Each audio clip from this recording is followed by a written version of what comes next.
What's poppin', everybody? This is the cartoon kid, Ray Rollins, and for the month of October, man, I wanted to do something a little bit different. Since it's the spooky season, I thought I should review some of the best episodes of Danny Phantom. So I ended up finding a list on CBR.com, which I want to say stands for like comic book reader or something like that. I think that's what that is.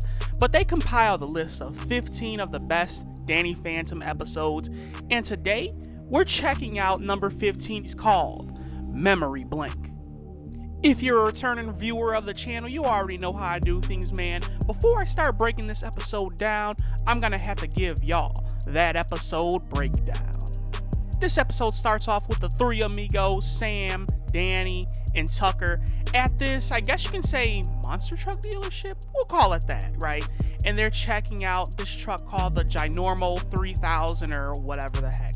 Sam, being the whole environmental and animal lover that she is, she obviously is against this because a truck like this is going to be hurting the environment because of all the gas that's being used and, you know, it's polluting the air, this, that, and the third. So she wants Danny to turn into a ghost and scare people away from buying these trucks. Danny says, nope, I don't want to do that because I'm not going to use my powers unless I'm dealing with super villains. And well, you know, there's no villains here. I'm the good guy, so I'm just gonna stay away from this. And it has to be mentioned that Danny and Tucker love the trucks, okay? They're two teenage boys, and they love cars, trucks, you know, all that normal shit that every teenage boy likes.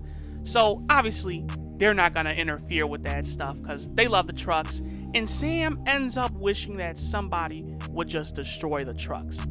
And it so happens that Desiree happens to be around, who is, as most Danny Phantom fans know, is the wishing ghost. So she grants this wish, the trucks end up getting screwed up, and Sam, Danny, and Tucker end up going about their merry way. The thing that I want to point out with this situation, though, is that they see that it's the ghost. There's a ghost who's obviously messing up the trucks, but they don't know that Desiree summoned the ghost. Or, well, I guess technically Sam did. But as they go about their day, they end up running into Paulina, who, as we know, Danny and Tucker have a huge crush on. She's Miss Popular and all that. Sam hates her, but Paulina ends up inviting them all to her quinceañera. Forgive me for not saying it the Mexican way. You know, I had to say it quinceañera, not quinceañera. There you go. I think I could have done that. But anyway, she invites all three of them to the party because she wants the ghost boy to show up, which we know is Danny Phantom. However, she invites all three of them because she wants the ghost boy to show up, and she knows that the ghost boy only shows up when Danny's around, and she has to invite Tucker and Sam for him to come. So, of course, with Tucker and Danny being practically in love with this girl, crushing on this girl, they want to go.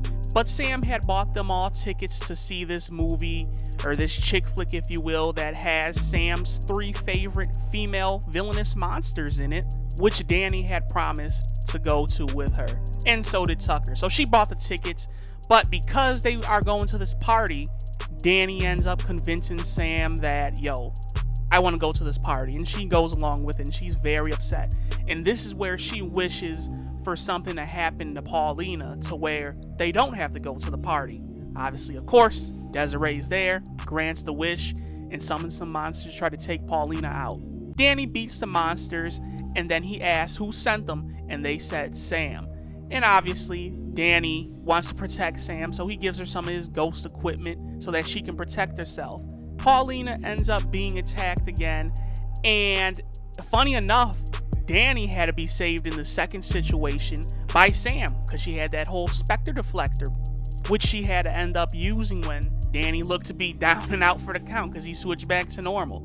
And this is where the big point of the episode happens. They end up getting into a whole big fight, and Sam ends up wishing that she never met Danny.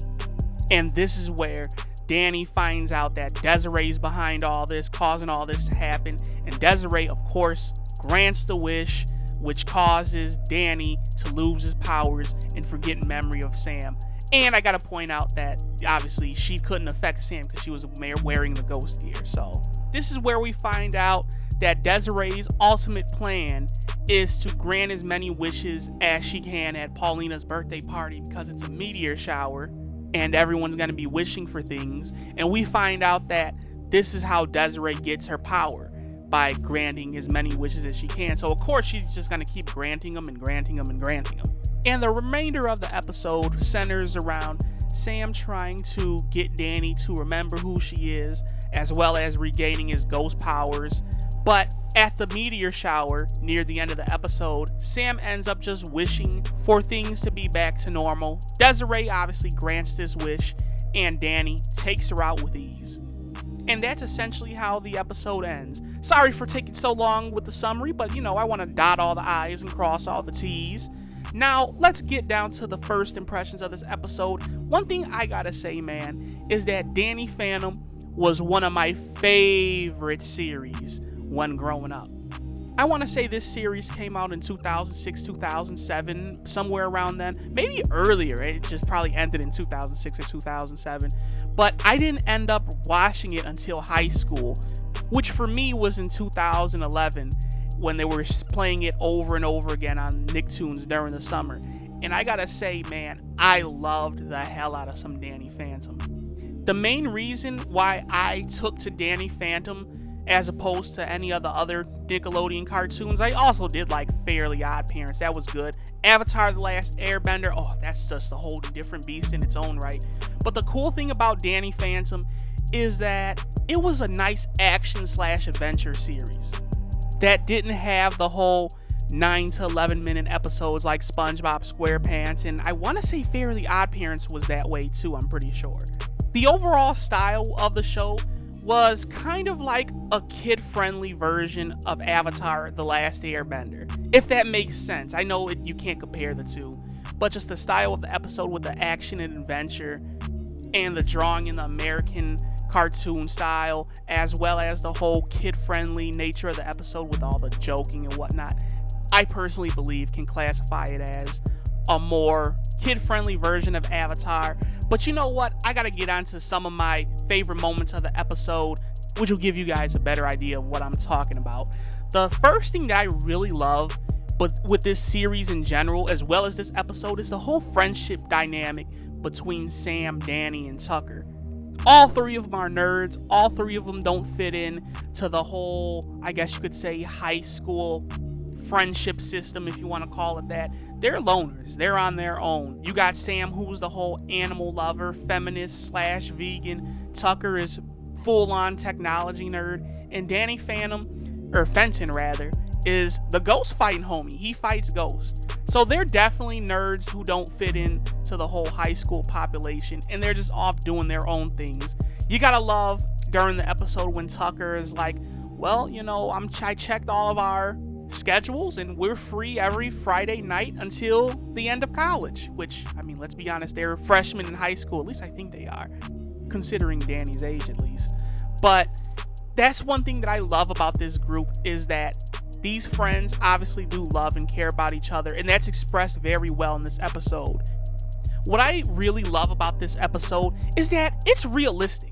Because in high school, or even in grammar school, grade school, or whatever, you're gonna have a friend that you're gonna bicker and fight with. There's no such thing as a perfect friendship, just like there's no such thing as a perfect marriage. You're always gonna fight with your friend every once in a while. And of course, you have those friends who you don't fight with as often. But you can really see that how Danny, Sam, and Tucker, or well, more specifically Danny and Sam, how they start bickering in this episode, to where Sam actually wishes that she never met Danny. Desiree shows up, grants that wish, and they both get to see the whole side effects of what happens when they don't meet each other.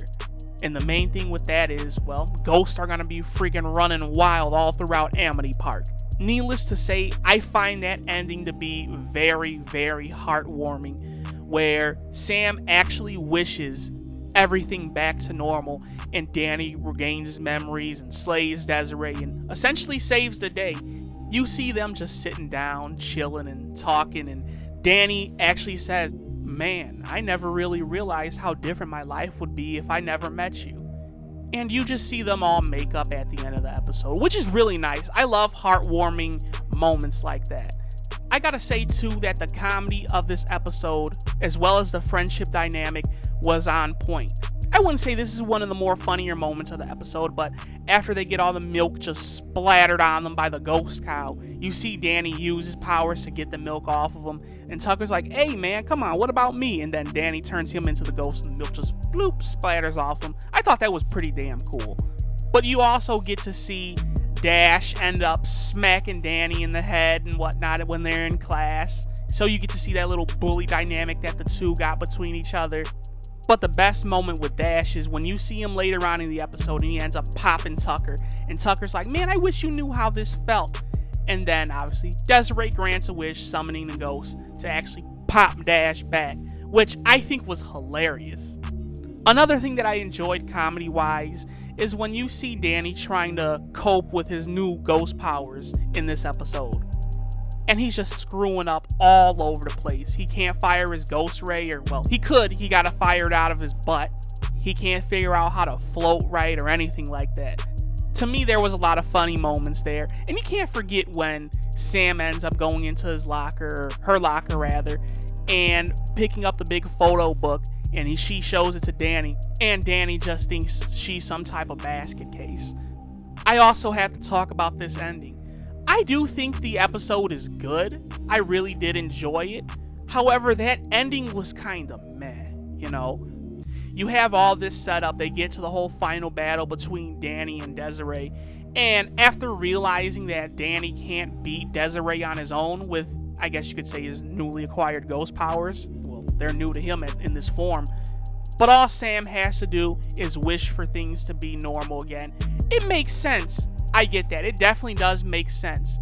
But the way the episode ends, or well, the battle with Desiree ends, is Danny just shoots the whole thermos ray at her, and it ends up bottling her up and whatnot. And Desiree's defeated. Just one simple move, just like that. It kind of felt like a cop-out to me. Yeah, it's something that, you know, it makes sense, 100%. But especially the whole simple One Punch Man style move afterward where he just puts Desiree in the thermos like it's nothing. And Desiree essentially is defeated by pure stupidity. And she even says it. She's like, man, I gotta stop granting every wish I hear. I have to say that has to be the only downfall of the episode. But beyond that, I think the episode was great. It's really enjoyable. I haven't seen Danny Phantom for probably about like 7 years now, if I'm being honest. But this was the first episode I've watched in a while. Soon as it started playing, I saw the whole dynamic between Sam, Tucker, and Foley with the music and everything, the witty banter. It just brought back nostalgia for me. And I'm not saying that this episode's great because I love the series itself, but to me, I think it's justified because, like I said, the whole friendship dynamic with Sam and Danny, on point. It was realistic because every high school friendship or any friendship in general, there's going to be some bickering. And especially in high school and grammar school, you have those moments where you say, man, I wish I never met you. Especially if some real serious shit goes down. And even more so with Danny and Sam kind of having a whole love interest between each other. Granted, none of them know it yet, but they have a little thing going on between each other. Paulina gets into the mix. It creates that whole love triangle thing. Sam obviously is going to get jealous because Danny favors Paulina. So that all makes sense. And I also really love the whole plot of having one friend wish that they never met the other. And then you have something such as Desiree come into the picture to actually make that happen. And they both can see the whole side effects of what would happen if they never met each other. And how costly it could be for them. Not only them, but in this case, but for the whole town of Amity Park. The only gripe, as I said, with this episode was with the ending. It just felt like a nice cop-out. It made sense, but it was a cop-out nonetheless. Especially with the way that Desiree was defeated. They could have made the fight go on a little longer, maybe. I don't know. They probably were crunched for time. But to have Sam simply just wish everything back to normal, and then Desiree get the whole One Punch Man treatment, as well as stating how stupid she was for granting that wish, it's like, it really put a dent on this episode, if I'm being honest. But beyond that, the episode was great, especially with the nice comedic moments in between. So overall, man, I'm gonna have to hit this joint with a nice 7.5 out of 10. This episode to me is a very good episode. Next episode that I'm going to be reviewing on this list is the Best Frenemies episode, which, if I'm correct, that's where Danny actually meets Vlad for the first time. I'll also put the link in the description as well. But this has been the Cartoon Kid Ray Rollins, and this has been my review of the 15th episode on this list, which happened to be Memory Bank, which was episode 21 of the overall series. If you saw it, tell me what you think of this episode. Tell me if you loved it. Tell me if you hate it. Tell me what you would rate it. Toss all your opinions down in the comments box below, because that's what they're there for, as well as any suggestions on any episodes that you'd like me to review. But until next time, I love you guys, and I'll see y'all when I see y'all. Peace out, everybody.